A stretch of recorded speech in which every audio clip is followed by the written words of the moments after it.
டிஎம்கேக்கு ஓட்டு போட்டாங்க. அதை ஓப்பனா சொல்ல முடியும். ஏன்னா எங்க ஊர் சைடு வந்தீங்கன்னா தெரியும், நாங்க பரம்பரையா டிஎம்கே சப்போர்ட் பண்றவங்க. கம்யூனிட்டி சர்டிபிகேட், இன்கம் சர்டிபிகேட் கூட ஒரு 500 ரூபாய் 1000 ரூபாய் கொடுக்காம வாங்க முடியலைங்க. அந்த ரெவன்யூ டிபார்ட்மெண்ட் ஒன்று இருக்கு இல்லீங்களா, வருவாய்த்துறை, அதை நம்பிதான் எங்க வாழ்க்கை. எங்களை மாதிரி சாதாரண ஆட்களுடைய வாழ்க்கை முழுக்க முழுக்க வருவாய்த்துறையோட முடிஞ்சிடும். விஏஓ, ஆர்ஐ, தாசில்தார் இவங்க தான் எங்களுக்கு அதிகபட்சம். இவங்களோட எங்க வாழ்க்கை, எங்களுடைய எல்லா ஜோலியும் முடிஞ்சிடும் வச்சுங்களேன்.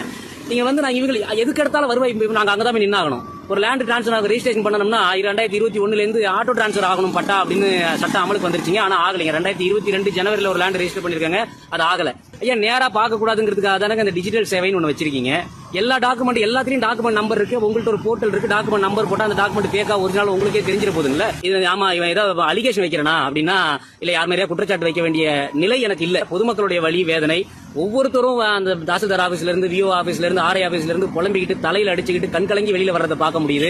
ஸ்டாலின் அவர்கள் இந்த வீடியோவை பார்த்து இது உடனடியாக நடவடிக்கை எடுக்கப்பட வேண்டும் சொன்னதா எனக்கு அதிகாரிகள் சொன்னாங்க.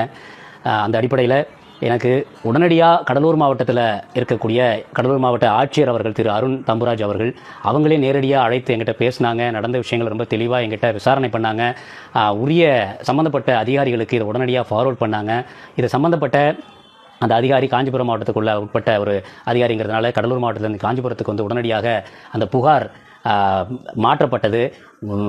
வித்தின் ஒரு 1.5 to 2 hours இந்த நடவடிக்கைகள் அவ்வளவு துரிதமாக எடுக்கப்பட்டது. உடனடியாக என்கிட்ட வந்து புகார் மனுக்கள் கேட்டாங்க. நான் என்ன பிரச்சனைக்காக அந்த கன்சர்ன் ரைஸ் பண்ணணும், அது உடனடியாக நிவர்த்தி செய்யப்பட்டது. ஏன்னா பட்டா மாறுதலுக்கான ஒரு பிரச்சனையில் தான் நான் லஞ்சம் வாங்கப்பட்டதுன்னு ஒரு பதிவு போட்டிருந்தேன். உடனடியாக பட்டா மாற்றப்பட்டு ஸ்ரீபெரும்புதூர் SRDO அந்த துணை கோட்டாட்சியர் அலுவலகத்திலிருந்து நேரடியாக என்னுடைய வாட்ஸ்அப் எனக்கு என்னுடைய பட்டா அனுப்பப்பட்டது.